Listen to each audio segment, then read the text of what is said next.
Pengajian kitab wasaya sudah sampai pada wasiat tentang ardihim ma dumta fi ardihim wa darihim ma dumta fi darihim. Ridhokanlah orang-orang yang ada di sekitar kita, terutama adalah orang tua kita, karena ridho Allah diletakkan pada ridho kedua orang tua, sehingga kalau kita meridhokan orang tua, otomatis kita mendapatkan ridho Allah Subhanahu wa Ta'ala. Dan di sini bapak sama ibu sama, ya. Maka hadis tentang bapak ada, al-walid awsatu abwabil jannah. Hadis tentang ibu juga ada, al-jannatu tahta aqdamil ummahat. Meskipun hadis ini dengan lafal seperti ini tidak sahih. Yang sahih adalah ini, falzamha fa innal jannata tahta rijlaiha. Ini semuanya sudah kita bahas pada pertemuan yang lalu. Sekarang kita baca hadis berikutnya, hadis yang ke-24. Mari dibaca. An Abil Muntafiqi qala Rasulullah sallallahu alaihi wasallam wanzur ma tuhibbu lin-nasi ayyatuhu ilaika faf'alhu bihim wa ma takrahu ayyatuhu ilaika fadharhum minhu. Rawahu Tabarani. Dari Abul Muntafiq, seorang sahabat Nabi radhiyallahu anhu, dia mengatakan telah bersabda Rasulullah sallallahu alaihi wasallam, wanzur, dan perhatikanlah. Apa yang diperhatikan? Ma tuhibbu, apa yang kamu sukai, linnas, terhadap para manusia, ayatuhu, bahwasanya mereka melakukannya. Yatu itu arti asalnya mendatangi, tapi maksudnya melakukan. Ilaika, terhadap dirimu, faf'alhu bihim, maka lakukanlah hal itu kepada mereka. Wa ma takrahu, dan apa yang kamu tidak suka, ayatuhu, bahwasanya mereka melakukannya, ilaika, terhadap dirimu, fadharhum, maka biarkanlah mereka, minhu, dari perbuatan tersebut. Hadis riwayat Tabarani dalam kitab Mu'jam Sahih. Jadi maksudnya, kalau kita tidak suka dizalimi orang, maka kita jangan menzalimi orang. Kalau kita suka dihormati orang, hendaklah kita juga menghormati orang lain.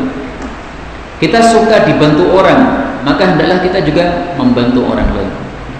Kita tidak suka kalau kita dibiarkan orang, tidak digubris oleh orang, kita tidak suka. Nah, maka kita jangan membiarkan atau tidak menggubris orang lain. Kita melihat misalnya teman kita lagi bocor misalnya sepedanya.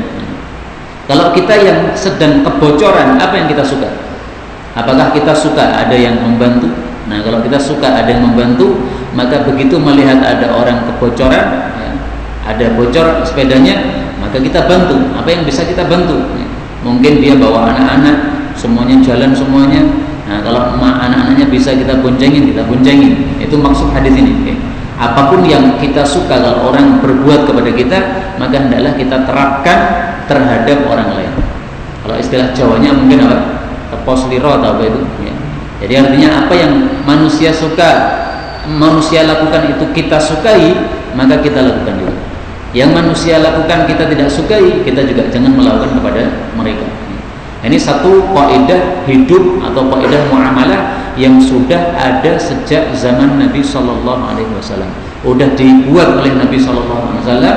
Aturan cara muamalah yang baik adalah seperti ini. Apa yang kita sukai untuk diri kita, hendaklah juga kita sukai untuk orang lain, untuk kita lakukan kepada mereka. Ada satu ayat Al-Quran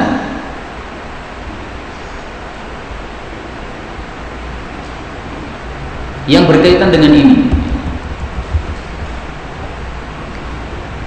yaitu surat Al-A'raf ayat 199. Khudhil afwa wa'mur bil 'urfi wa a'rid 'anil jahilin. Khudhil afwa, ambillah permaafan, artinya memaafkan orang yang berbuat salah. Wa'mur bil 'urfi, perintahlah dengan kebaikan. Wa a'rid 'anil jahilin, dan berpalinglah dari orang-orang yang bodoh. Nah, ini yang berkaitan dengan bab ini adalah pada kalimat pertama, khudhil afwa. Kalau kita berbuat salah, apakah kita suka untuk dimaafkan oleh orang yang kita berbuat salah kepadanya? Kalau kita suka dimaafkan, maka berarti kita juga hendaklah suka memaafkan orang lain. Khudhil afwa itu maksudnya memaafkan kesalahan orang. Kenapa kita disuruh memaafkan kesalahan orang? Karena kita juga suka kalau kita dimaafkan kalau kita sedang berbuat salah. Namanya manusia itu kan tempat salah dan lupa. Kadang-kadang kita salah, kadang-kadang kita lupa. Nah, pas kita salah, kan kita senang kalau ada orang kemudian memaafkan kita. Nah, makanya Allah menyuruh kita juga memaafkan orang lain kalau mereka sedang berbuat salah. Nah, itu sama dengan hadis yang disampaikan oleh Nabi tadi, apa yang kita suka diperlakukan oleh manusia, hendaklah kita perlakukan kepada mereka juga. Ada seorang ulama, dia ketika masa hidupnya seringkali mengatakan al-madi la yudhkar, yang sudah lalu udah nggak usah disebut-sebut lagi. Jadi kalau ada orang berbuat salah kepada dia, kemudian minta maaf kepada dia, maaf dulu saya pernah begini, maaf saya dulu begini, beliau selalu jawabnya enteng aja. Beliau cuma mengungkapkan dua kata tadi, al-madi la yudhkar. Udah, yang lalu udah nggak usah disebut lagi, saya udah maafkan.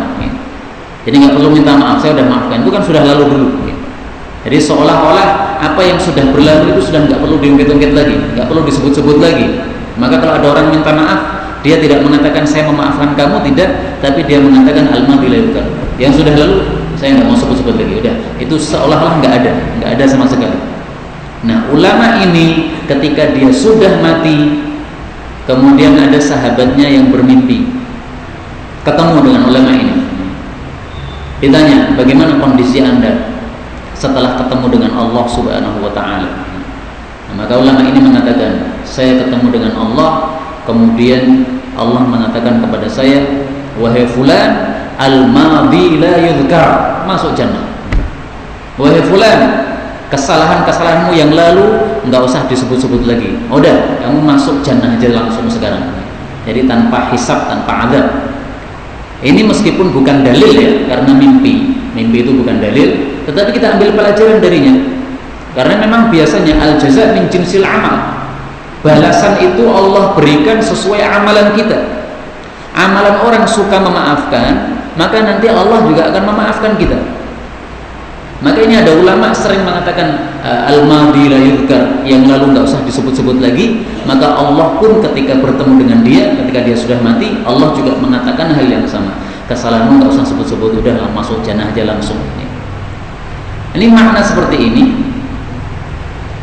ada dalam hadis yang sahih.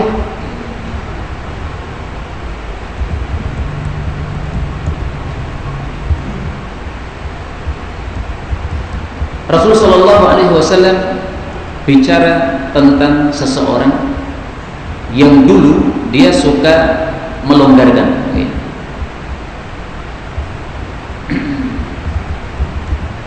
Kalau dia meminjamkan duit kepada tetangga-tetangganya yang membutuhkan, maka dia selalu memberikan kelonggaran. Ini hadisnya diriwayatkan oleh Imam Bukhari. Talaqqatil malaikah, para malaikat mencabut ruha rajulin, ruhnya seorang laki-laki, mimman kana qablakum, dari umat terdahulu. Qalu, para malaikat bertanya, a'amilta, apakah kamu beramal minal khairi, dari kebaikan, syai'an, sesuatu? Qala, orang ini mengatakan, kuntu amru fityani, saya dulu ketika masih hidup menyuruh budak-budak saya ayyumdhiru, supaya memberikan tempo bagi orang-orang yang belum bisa membayar utang tepat pada waktunya, kasih tempo, gak apa-apa. Wa yatajawazu 'anil musir, dan supaya melonggarkan bagi orang yang punya duit. Sudah punya duit, sudah jatuh tempo, tetapi dia membutuhkan uang tadi, minta untuk diundur. Nah, kata dia, udah gak apa-apa diundur aja.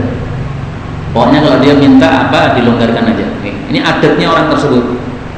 Nah, maka setelah mati, apa kata Allah? Fatajawazu anhu. Maka Allah mengatakan kepada para malaikat, fatajawazu anhu, maafkanlah atau longgarkanlah orang ini, maka dosa-dosanya dimaafkan oleh Allah Subhanahu wa taala. Kenapa? Dulu dia juga suka memaafkan, suka melonggarkan. Maka inilah yang disebut al-jaza' min jinsil amal. Balasan Allah sesuai dengan amalan kita.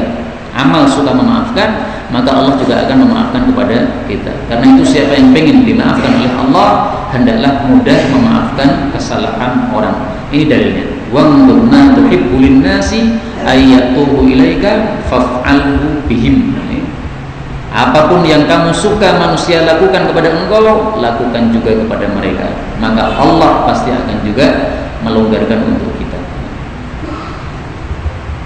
Kemudian hadis terakhir dalam bab ini kita baca. An Ibnu Mas'ud qala Rasulullah sallallahu alaihi wasallam, "Idza sami'ta jiranaka yaquluna qad ahsanta faqad ahsanta, wa idza sami'tahum yaquluna qad asa'ta faqad asa'ta." Rawahu Ibnu Majah. Dari Ibnu Mas'ud radhiyallahu anhu, Rasul sallallahu alaihi wasallam bersabda, "Idza apabila sami'ta engkau mendengar jiranaka tetangga-tetanggamu yaqulun mereka mengatakan qad ahsanta sungguh kamu telah berbuat baik, faqad ahsanta maka sungguh berarti betul-betul kamu memang baik. Wa idza dan apabila sami'tahum engkau mendengar para tetangga yaqulun mengatakan qad asa'ta sungguh kamu telah berbuat jelek, faqad asa'ta berarti sungguh memang betul-betul kamu itu berbuat jelek. Hadis diriwayatkan oleh Ibnu Majah. Nah, dari hadis ini kita ambil pelajaran bahwasanya orang baik atau orang buruk itu akan disaksikan oleh orang-orang sekitarnya. Nah, orang-orang sekitar kita mengatakan kita baik, berarti memang kita baik. Orang sekitar kita mengatakan kita buruk, berarti memang kita buruk. Ini termasuk apa yang disabdakan oleh Nabi, antum syuhada Allah fil ardh. Karena kalian itu wahai para manusia adalah saksi-saksinya Allah di bumi. Karena Allah kan tidak mungkin kan turun ke bumi kemudian Allah mengatakan ini orang baik, ini orang buruk. Enggak perlu Allah turun dari langit ke bumi kemudian ngomong begitu, dan enggak mungkin kita bisa bertemu dengan Allah, melihat Allah langsung dengan mata kita, enggak bisa. Nah, maka Allah kirimkan saksi-saksinya di bumi ini. Apa itu saksi-saksinya? Ya orang-orang sekitar kita. Orang sekitar kita mengatakan baik, berarti kita baik. Orang sekitar kita mengatakan buruk, berarti kita buruk. Nah, kaitannya dengan bab hadis ini adalah hendaklah kita meridhokan orang sekitar kita. Jangan sampai kita menjengkelkan mereka sehingga mereka juga akan mengatakan ini orang jelek, suka menjengkelkan orang. Dan kita berbuat baik sehingga orang-orang sekitar kita akan mengatakan ini orang baik. Itu maksudnya. Maka orang sekitar kita yang paling dekat istri, anak. Kemudian kalau melebar lagi berarti tetangga kanan kiri. Nah, jangan sampai kita berbuat jelek kepada mereka sehingga mereka akan menjadi saksi terhadap keburukan kita. Kalau mereka menjadi saksi terhadap keburukan kita, ketahuilah itu sebenarnya yang bersaksi adalah Allah. Allah kirimkan persaksiannya lewat mulut-mulut orang sekitar kita itu. Kita lihat hadisnya. Ini hadis bicara tentang seorang jenazah yang dilewatkan kepada Rasul sallallahu alaihi wasallam. Marru bi janazatin. Para sahabat melewati satu jenazah. Dalam riwayat yang lain disebutkan yang lewat jenazahnya. Kalau di sini yang lewat para sahabat. Para sahabat melewati seorang jenazah. Fa asnau 'alaiha khairan. Maka para sahabat pun menyebut-nyebut kebaikan orang ini. Siapa yang mati? Oh fulan ini orangnya baik, begini disebutkan kebaikannya. Faqala an-nabiy sallallahu alaihi wasallam, maka Nabi mengatakan wajabat, sudah wajib, sudah pasti. Thumma maru bi ukhra, kemudian mereka melewati jenazah yang lain. Ini bisa jadi melewatinya di hari yang lain, di waktu yang lain. Fa asnau 'alaiha syarran, lalu mereka pun menyebutkan keburukan orang ini. Ini siapa yang mati? Fulan. Nah, kemudian pada menyebutkan, oh itu yang suka yang suka berbuat jelek itu. Disebutkan keburukannya. Faqala, maka Nabi berkomentar yang sama, wajabat, sudah wajib atau sudah pasti. Nah, maka Sayyidina Umar bin Khattab bertanya karena nggak paham apa maksudnya wajib itu apa. Ma wajabat, apa maksud Anda mengatakan pasti ya Rasulullah? Maka Rasulullah mengatakan, hada, orang ini, orang yang pertama, athnaitum alaihi khairan, kalian sebut-sebut kebaikan dia, fawajabat lahul jannah, maka pasti dia mendapatkan jannah. Karena apa? Orang-orang sekitar itu mengatakan sesuai fakta. Karena orang-orang sekitar kan melihat. Maka orang-orang sekitar kita melihat kita, nanti mulutnya akan dibicarakan oleh Allah, akan digerakkan oleh Allah, baik itu menyebutkan kebaikan kita atau keburukan kita. Nah, maka kalau kita mendengar tetangga-tetangga kita ternyata menyebutkan keburukan kita, ini adalah satu peringatan dari Allah supaya kita memperbaiki kondisi kita. Karena kalau kita biarkan terus-menerus seperti itu berarti kita nanti akan terus-menerus dalam kondisi keburukan sampai mati kita, sehingga kalau kita ketemu Allah, Allah tidak akan berbuat baik kepada kita, atau kita akan tidak mendapatkan ampunan dari Allah Subhanahu wa taala. Kalau sudah kita perbaiki, akhirnya kemudian orang-orang sudah tidak ngomong keburukan kita lagi, nah insya Allah ini kondisi sudah membaik. Beliau mengatakan, wa hadza athnaitum alaihi syarra, adapun orang kedua kalian sebutkan keburukan-keburukannya, fawajabat lahun nar, maka wajib bagi dia masuk neraka. Kenapa? Antum, kalian wahai manusia-manusia, para muslimin, syuhada Allah, adalah saksi-saksinya Allah fil ardi, di atas muka bumi ini. Nah, maka alhamdulillah kalau kita mendengar orang memuji kita, jangan kita bangga, tapi kita alhamdulillah, ini berarti dimuntok, disuruh bicara oleh Allah bahwa kita emang orang baik. Sehingga kalau kita mendengar ada pujian kepada kita dari seseorang, ini fulan memuji Anda begini, nah kita bersyukur kepada Allah, alhamdulillah. Kita berharap bahwasanya memang ini datang dari Allah Subhanahu wa taala, Allah suruh mulut dia bicara menyebutkan kebaikan kita. Tapi sebaliknya, kalau kita mendengar orang menyebutkan keburukan kita, nah ini perlu segera kita untuk memperbaiki keburukan tersebut. Nggak usah marah, karena kalau kita mendengar orang menyebutkan keburukan kita, itu hanya ada dua kemungkinan aja. Kemungkinan pertama, kalimat itu nggak benar. Misalnya, ada orang menyebutkan keburukan kita, orang itu kalau utang nggak pernah bayar, orang itu nama kita disebutkan, katanya nggak pernah bayar. Nah, kalau kita dengar dan ternyata tidak seperti itu, nah ini nggak usah digubris. Berarti memang kita tidak seperti itu, nggak ada masalah. Itu mungkin orang yang hasad, atau mungkin orang yang ada permusuhan dengan kita sehingga menyebar-nyebarkan kebohongan, maka itu nggak perlu digubris. Kemungkinan yang kedua, memang perkataannya benar. Nah, kalau perkataannya benar, maka itu sebenarnya adalah peringatan dari Allah. Allah ingin kita memperbaiki diri kita. Maka Allah suruh ini seorang hamba bicara tentang keburukan kita supaya masuk ke telinga kita, supaya kita bisa perbaiki. Jadi kondisi ini semuanya baik sebenarnya. Apakah orang memuji kita kebaikan itu baik, berarti memang itu dari Allah. Apakah orang menyebut keburukan kita, itu insya Allah juga baik, yaitu peringatan dari Allah. Allah ingin kita perbaiki diri kita. Salah satu contoh aja, salah satu teman saya mengatakan kepada saya, Ustaz, antum itu kalau naik motor terlalu ngebut, katanya. Nah, ini perkataan saya ucapi terima kasih jazakallahu khairan. Mungkin saya harus lebih perlahan-lahan lagi.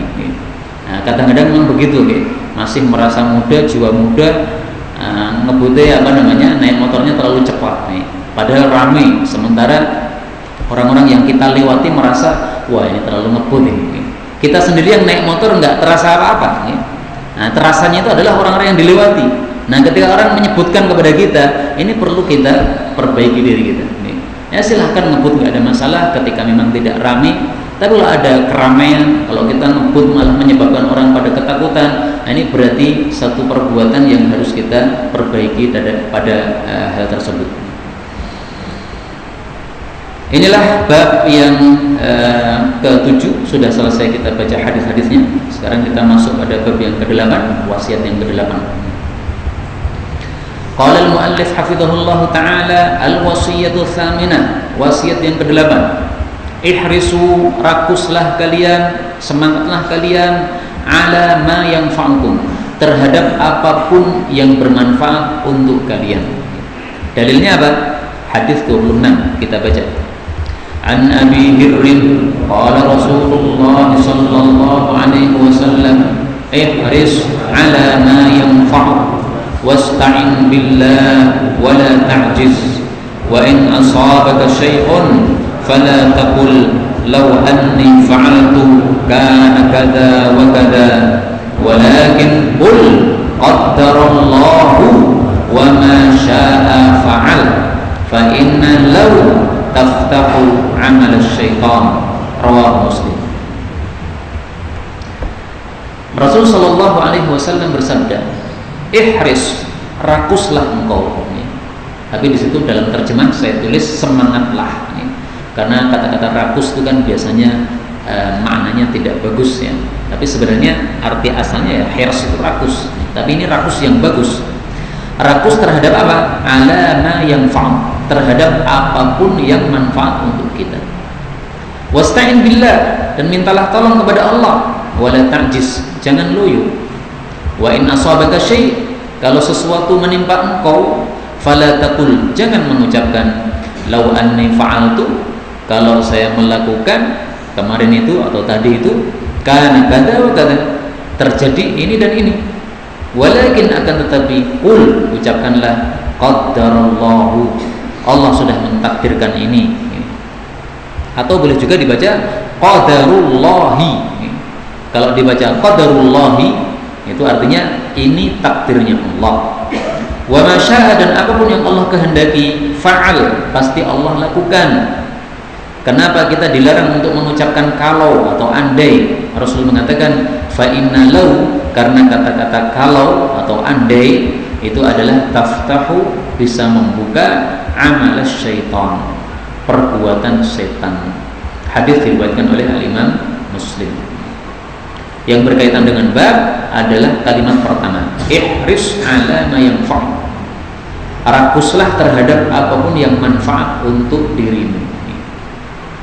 Jadi Nabi mengajari kita umat Islam menjadi orang yang semangat dalam semua kebaikan. Apapun yang manfaat, baik itu dunia atau agama, maka hendaklah kita semangat. Tidak harus masalah agama saja, karena di sini Nabi mengatakan ma itu apa saja, semua.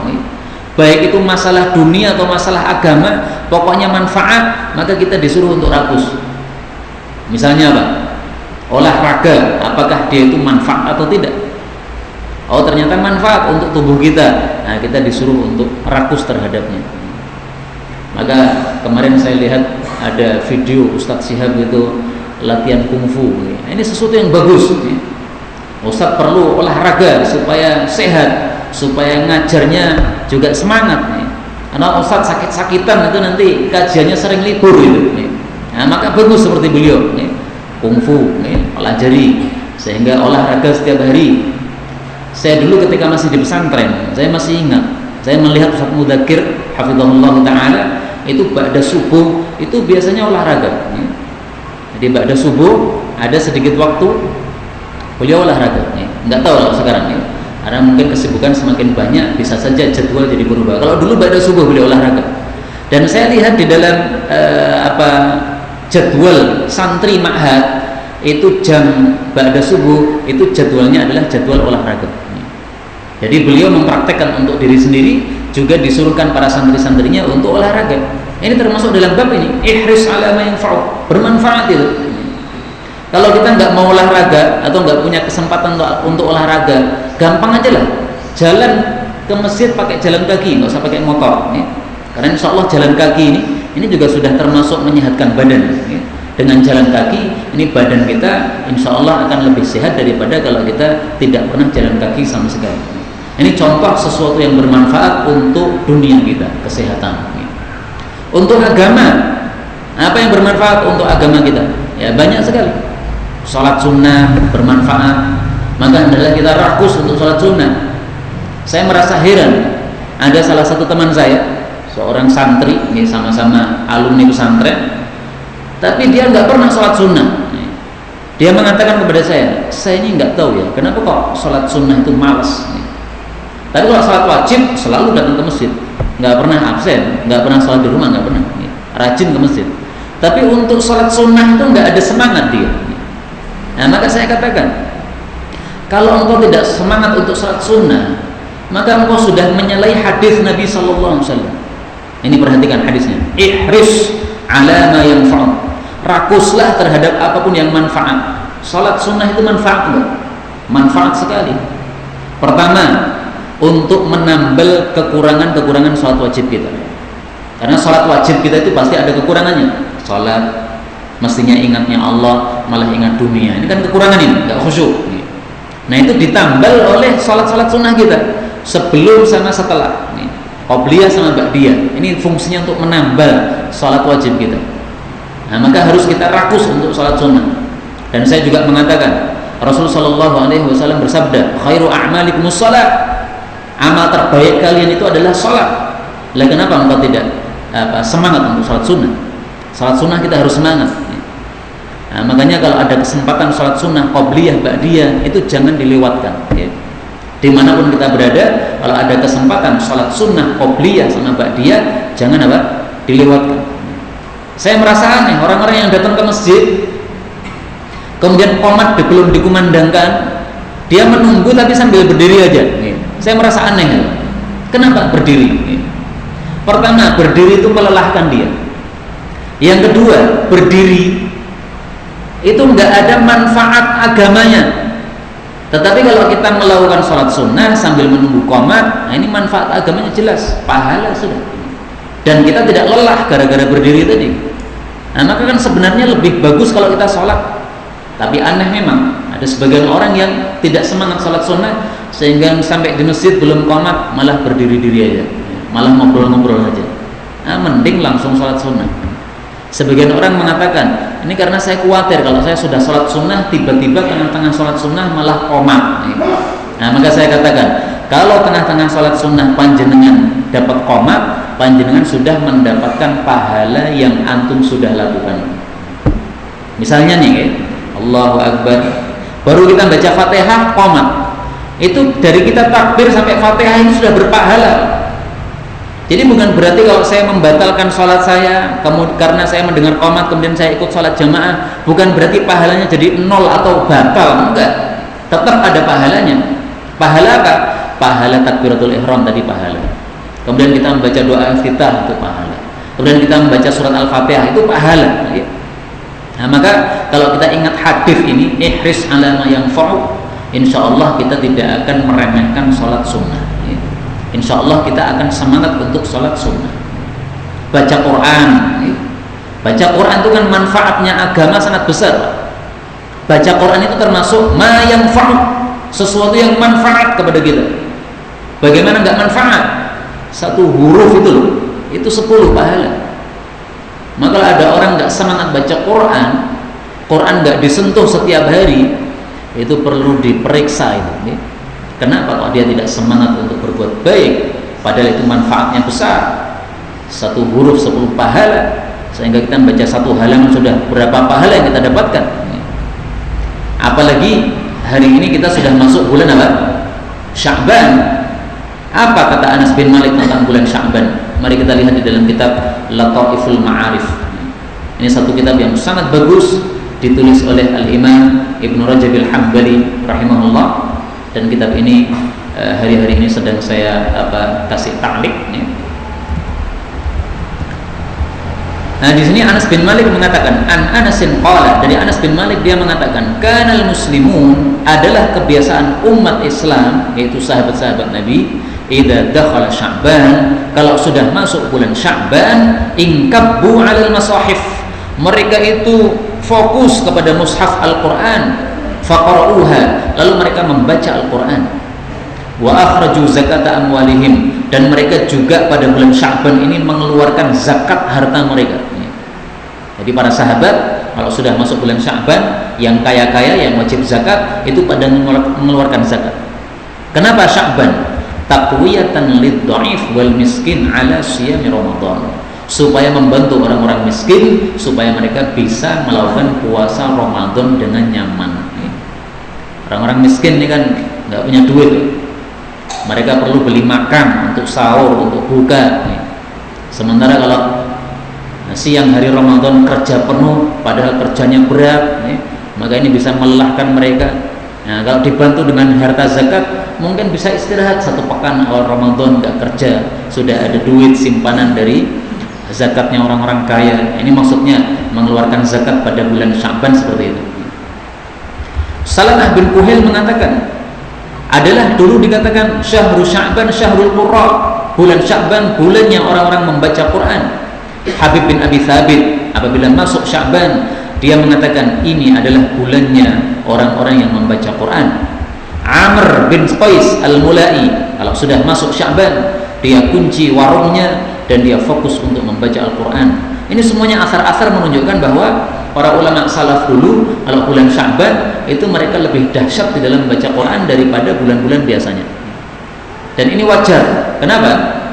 Karena pada bulan Ramadan kita nanti akan banyak membaca Quran, tadarus atau yang lainnya. Nah, kalau sebelumnya kita sudah memulai, insya Allah nanti Ramadannya itu lebih sempurna. Tetapi kalau kita baru mulai Ramadan, itu nanti pasti akan kalah dengan orang-orang yang sudah panas sejak sebelum apa? Sudah pemanasan sejak sebelum Ramadan. Karena itu hendaklah pada bulan-bulan ini Sya'ban kita lebih banyak lagi membaca Quran, dan saya yakin kalau pada bulan ini kita lebih banyak membaca Quran, nanti Ramadan kita baca Qurannya lebih sempurna. Kalau kita nunggu awal Ramadan, kita nggak akan bisa mengejar orang-orang yang sudah mulai pada bulan ini baca Qurannya. Mereka sudah dapat banyak, kita baru dapat sedikit-sedikit. Karena kalau pengalaman orang sering baca Quran, itu ternyata baca Quran 1 juz itu jadi ringan. Tapi kalau nggak pernah baca Quran, suruh baca 1 juz, rasanya seperti memikul gunung, berat sekali. Kenapa? Nggak pernah. Sama dengan kalau kita naik sepeda. Orang yang sudah biasa naik sepeda, 1 kilo naik sepeda, nggak ada masalah. 1 kilo kecil, 3 kilo dia udah biasa. Tapi bagi kita yang nggak pernah sentuh sepeda ontel, kita biasanya naik motor atau naik mobil, suruh naik sepeda susah pasti. Kenapa? Nggak terbiasa. Baca Quran juga begitu, Pak, sama aja. Karena manusia ini sifatnya adalah dia akan tunduk atau takluk terhadap kebiasaan. Biasa melakukan sesuatu jadi gampang, nggak biasa susah. Orang biasa sholat tahajud jam 3, bangun jam 3 nggak susah. Tapi yang nggak pernah tahajud suruh bangun jam 3, beratnya bukan main. Kenapa jam 3 berat? Nggak biasa. Tapi yang sudah biasa mau jam 2, mau jam 1, kalau udah biasa maka jadi gampang. Nah, karena itu marilah kita ambil pelajaran di sini. Bulan Sya'ban kita baca Quran sebanyak-banyaknya, insya Allah nanti Ramadan lebih sempurna. Ihris ala ma yanfa', rakuslah terhadap apa yang bermanfaat untuk diri kita. Nah, kendalanya kadang-kadang kita pengennya itu sebenarnya bagus, tetapi kita jadi malas, lemas, lemah. Nah, Rasulullah juga sudah tahu itu. Kadang-kadang orang itu pengennya bagus, tapi dia lemas. Nah, maka Rasulullah mengatakan, wasta'in billah wala ta'jiz. Minta tolonglah kepada Allah, jangan menjadi orang yang lemah. Jadi kalau kita mendapati diri kita lemah, keinginannya besar tapi prakteknya kecil, nah caranya ini, minta tolong kepada Allah. Kita sudah punya niatan, saya pengen itu setiap hari 1 juz, tapi kok nggak bisa. Minta tolong kepada Allah. Karena kalau Allah menolong kita, semuanya jadi gampang. Kita pengen sholat tahajud setiap jam 3, tetapi ternyata kok nggak bisa. Bangun setengah 4, bangun jam 4. Caranya adalah ista'in billah, minta tolong kepada Allah. Karena manusia itu memang sifatnya lemah. Allah sudah menyebutkan di dalam surat An-Nisa, wa khuliqal insanu dha'ifa. Surat An-Nisa ayat 28. Manusia diciptakan sebagai makhluk yang lemah. Makanya Nabi menyuruh kita ista'in billah, minta tolonglah kepada Allah. Nabi Muhammad SAW, beliau pun juga disuruh minta tolong kepada Allah. Dengan bukti Rasulullah dulu di awal-awal mendapatkan wahyu, beliau juga merasa tidak sabar awalnya. Beliau pernah naik ke atas bukit, pengen jatuhkan diri, pengen bunuh diri, karena merasa berat ini dakwah seperti ini. Satu orang membawa ajaran Islam, semuanya seluruh orang kafir, nggak ada yang Islam, kan berat sekali ini. Nah, maka Allah katakan dalam Al-Quran, wasbir, sabarlah wahai Nabi, wa ma sabruka illa billah, kamu gak mungkin sabar tanpa pertolongan Allah. Artinya disuruh minta tolong kepada Allah supaya bisa sabar. Nah, demikian juga kita, kalau kita pengen baik tetapi kita lemah dari kebaikan tersebut, kuncinya adalah minta tolong kepada Allah Subhanahu wa ta'ala. Yang merasa malas untuk bangun malam, bagaimana supaya tidak malas? Minta tolong kepada Allah. Karena kalau Allah tolong kita, insya Allah itu kemalasan jadi hilang. Adanya malas itu kan dalam hati, sementara yang ngatur hati kita kan Allah. Kalau Allah sudah perbaiki hati kita, bersihkan hati kita, udah nanti lama-lama malasnya itu hilang sendiri. Tiba-tiba muncul semangat sendiri. Kenapa? Udah dibantu oleh Allah Subhanahu wa ta'ala. Kemudian di sini Rasulullah SAW mengatakan, kalau kamu mendapatkan satu musibah, jangan mengatakan andai saya tadi begini, pasti terjadi begini-begini. Jadi seolah-olah menyesali musibah tadi. Seorang dokter kena corona, kemudian dia mengatakan, andai saya tidak menangani pasien yang kemarin itu, saya nggak dapat corona ya. Nah, ini nggak boleh seperti ini. Ini dokter mau menangani orang corona atau tidak, kalau Allah sudah takdirkan dia kena, tetap kena juga. Sama dengan orang yang ditakdirkan mati, meskipun dia bersembunyi dalam rumah, tidak mau keluar rumah, tetap saja kematian akan menjemput dia. Orang keluar rumah ketabrak, akhirnya mati, itu memang takdirnya dia mati di jalan. Kalau ada orang yang takut mati sehingga dia sembunyi di rumah terus, tetapi Allah sudah takdirkan kamu mati ketabrak truk misalnya, itu gampang bagi Allah untuk menjadikan dia mati ketabrak truk. Karena dulu ada di sana itu orang berada di rumahnya sedang tidur, tiba-tiba ada truk, sopirnya ngantuk, akhirnya nabrak rumah tersebut. Orang yang di dalam rumah mati ketabrak truk. Kenapa matinya ketabrak truk? Apakah dia keluar rumah? Enggak, dia sembunyi dalam rumah. Tapi sudah takdir Allah seperti itu. Tetangga saya ada yang pincang. Kenapa pincang? Sama kasusnya. Lagi enak-enak tidur di rumah, tiba-tiba ada truk nabrak masuk rumah dia, kena kakinya, akhirnya kakinya rusak sekarang. Nah, itu karena sudah takdir Allah Subhanahu wa ta'ala. Sehingga Islam ini mengajari kita, kalau kita terkena takdir, hendaklah kita mengucapkan qadarullah. Ini sudah takdirnya Allah. Wa ma syaa fa'al. Apapun yang Allah kehendaki pasti dilakukan, nggak mungkin kita tolak. Ini namanya menerima. Ini namanya ridho terhadap takdir Allah. Ridho itu bagaimana? Ya, kita yakini ini sudah takdirnya Allah, dan kita yakini bahwasanya takdirnya Allah tidak akan bisa kita tolak. Terima. Barang siapa yang dia terima terhadap takdir Allah, takdir itu akan tetap terjadi dan dia mendapatkan rahmat Allah, ridho Allah.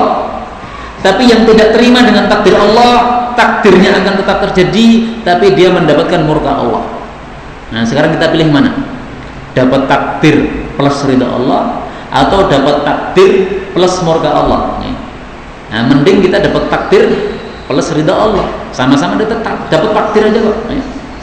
Itulah yang disabdakan oleh Nabi Sallallahu Alaihi Wasallam dalam hadis yang sahih, man radiya falahu ridha, wa man sakhita falahu sukhtu.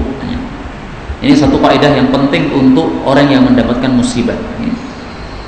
Rasulullah mengatakan, innallaha ta'ala, sesungguhnya Allah idza ahabba qauman, kalau mencintai suatu kaum, ibtalahum, Allah akan memberikan ujian. Faman radiya, siapa yang ridha dengan ujian tadi, falahu ridha, mendapat ridha Allah. Wa man sakhit, tapi siapa yang murka, falahu sukht, maka dia juga mendapatkan murka Allah Subhanahu wa ta'ala. Hadis riwayat Tirmidzi, derajatnya sahih. Ini dari sisi agama, ya, dari sisi akhirat, dari sisi pahala. Adapun dari sisi dunia, dari sisi zahir, ada penelitian bahwasanya orang-orang yang sakit, kalau dia itu menerima, hatinya tenang, longgar, insya Allah sembuhnya cepat. Tapi kalau ada orang sakit, hatinya susah terus, tidak menerima, merasa gelisah terus, nah ini malah susah untuk sembuh. Bahkan rata-rata nanti berujung kepada cepat matinya. Kenapa? Dia sudah mati sebelum mati, yaitu jiwanya sudah mati dulu sebelum badannya mati. Maka jiwa yang mati menyebabkan badannya cepat mati juga. Tapi kalau jiwanya hidup, maka badannya juga akan terbantu cepat hidup. Karena itu bagi siapapun yang dapat musibah, kuncinya supaya nyaman adalah ini. Faman radiya falahu ridha.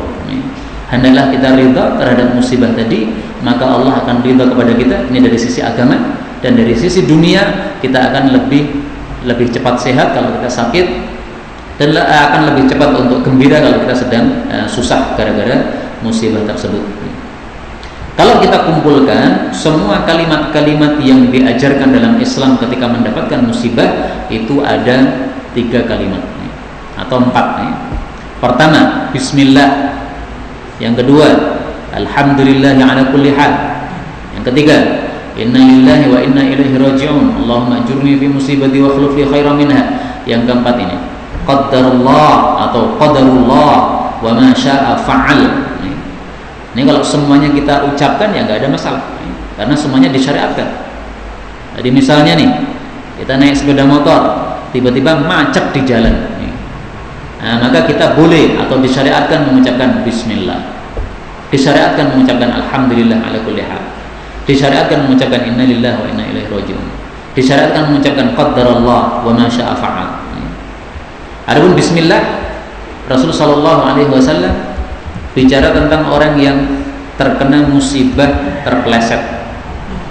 Ada seorang sahabat Nabi terpeleset, maka dia mengatakan ta'isa syaitan, ya, celaka setan. Maka Nabi mengatakan la taqul ta'isa syaitan, kamu jangan mengatakan seperti itu, karena setan malah membesar sampai seperti atau segede rumah. Dan setan mengatakan dengan kekuatan pula aku mampu membuat dia tergelincir. Walakin akan tetapi kul, ucapkanlah kalau kamu terpeleset, kamu mendapatkan musibah, bismillah. Kenapa? Karena kalau kamu mengucapkan seperti itu, setan akan mengecil sampai seperti lalat. Ini hadisnya sahih di dalam kitab Sunan Abu Dawud dan yang lain-lain. Nah, ini dalil bismillah. Adapun alhamdulillah ala kulli hal, Rasulullah sallallahu alaihi wasallam beliau mengatakan, beliau punya 2 alhamdulillah. Beliau kalau sedang senang, maka beliau mengucapkan alhamdulillahilladzi bi ni'matihi tatimmus shalihat. Tapi kalau ada satu perkara yang beliau tidak suka, ya, termasuk musibah, maka beliau mengatakan alhamdulillah ala kulli hal. Segala puji hanya bagi Allah atas segala kondisi. Ini hadis diriwayatkan oleh Imam Hakim, derajatnya sahih. Adapun innalillah, dalilnya dalam Quran, enggak usah kita tampilkan, semuanya sudah tahu, surat Al-Baqarah. Adapun qaddarullah, ini dalilnya. Nah, maka ini 4 wirid ini kalau kita hafalkan, kemudian ketika kita mendapatkan apapun musibah kita ucapkan semuanya, ini pahalanya 4 kita dapat. Kalau kita mengucapkan 1, ya berarti pahalanya 1. Mengucapkan 2, pahalanya 2. Nah, maka di hadis tadi Rasulullah sudah mengatakan ihris ala ma yanfa'uk, rakuslah terhadap apa yang manfaat kepada engkau. Nah, maka 4-4-nya kita ucapkan, ini termasuk rakus terhadap kebaikan ini. Maka ketika mendapatkan musibah apapun, sekecil apapun, ingat 4 wirid ini, antum baca, pahalanya semakin banyak. Kenapa Rasulullah mengatakan jangan kamu mengucapkan andai-andai? Beliau mengatakan fa inna law taftahu amal syaitan. Karena mengandai-andai seperti itu terhadap musibah yang sudah terlanjur terjadi, itu hanya bisa membuka amalan setan. Dari sini diambil pelajaran oleh para ulama. Pelajaran apa? Satu istilah fikih yang terkenal, saddu adz-dzari'ah. Apa itu saddu dzari'ah? Menutup perantara kepada keburukan. Jadi perbuatan buruk nggak boleh kita lakukan. Perantara yang menuju ke sana juga hendaklah ditutup, jangan dilakukan. Jadi kenapa kok Nabi tidak membolehkan kita mengucapkan andai tadi begini tidak akan terjadi begini? Karena ucapan itu akan membuka perbuatan setan. Akhirnya akan menyebabkan kita melakukan perbuatan-perbuatan yang diridhoi oleh setan. Kita jadi menyesal, tidak menerima takdir. Nah, tidak menerima takdir itu kan perbuatan setan itu. Nah, maka dilarang oleh Nabi mengucapkan perkataan lau, andai, apabila hal itu menyebabkan nanti malah menyebabkan kita melakukan sesuatu yang diridhai oleh syaitan. Itulah yang disebut saddu dzari'ah. Dan dalil saddu dzari'ah kalau mau kita kumpulkan dalam Quran, dalam hadis sangat banyak sekali. Termasuk diantaranya kenapa laki-laki perempuan tidak boleh sentuhan tangan, jabat tangan laki-laki perempuan nggak boleh. Kenapa? Karena itu termasuk saddu dzari'ah, supaya tidak terjadi zina. Karena kalau sentuhan tangan kemudian kita merasakan wah lembut tangannya, nah ini akan menghantarkan kepada zina. Pertama melihat, setelah melihat menyentuh, setelah menyentuh hubungan, setelah hubungan akhirnya zina. Nah, maka segala perantara menuju kepada zina oleh Islam ditutup. Laki-laki tidak boleh melokoti perempuan. Kenapa? Supaya tidak terjadi zina. Laki-laki tidak boleh sentuh perempuan. Kenapa? Supaya tidak terjadi zina. Laki-laki nggak boleh dempet-dempet atau dekat-dekat dengan perempuan. Maka soft paling bagus wanita paling belakang, soft paling bagus laki-laki paling depan, paling jauh ini paling afdol. Kenapa? Supaya tidak terjadi zina. Jadi semua pintu-pintu menuju zina oleh Islam sudah ditutup. Itu namanya saddu dzari'ah. Nah di sini juga begitu, supaya kita tidak melakukan amalan setan, maka oleh Nabi dilarang mengatakan kalau, mengandai-andai terhadap musibah yang sudah terlanjur terjadi, itu tidak diperbolehkan. Apapun musibah itu sudah ada catatannya dari Allah, baik kita melakukan perbuatan tersebut atau tidak melakukan perbuatan tersebut. Kalau Allah sudah takdirkan musibah, pasti akan kena musibah juga. Tapi ini tidak menghilangkan dari ikhtiar kita. Maka kalau sekarang kita disuruh untuk cuci tangan dulu sebelum masuk masjid, ini ikhtiar harus dilakukan. Mau kita cuci tangan atau tidak, kalau kita sudah ditakdirkan terkena virus, kita akan terkena virus juga. Tetapi ikhtiar ini harus kita lakukan. Jadi jangan sekali-kali keyakinan kita terhadap masalah musibah tadi kemudian menghilangkan ikhtiar kita. Ikhtiar itu satu masalah, kemudian keyakinan ini adalah satu masalah yang lain. Inilah yang dapat kita baca pada sore hari ini dari buku ini. Mudah-mudahan pada kesempatan berikutnya bisa kita lanjutkan pada Al-Wasiyatut Tasi'ah, dan kita bisa mengamalkan semua yang sudah kita pelajari. Amin ya rabbal alamin. Wallahu a'lam bishawab. Walhamdulillahi rabbil alamin.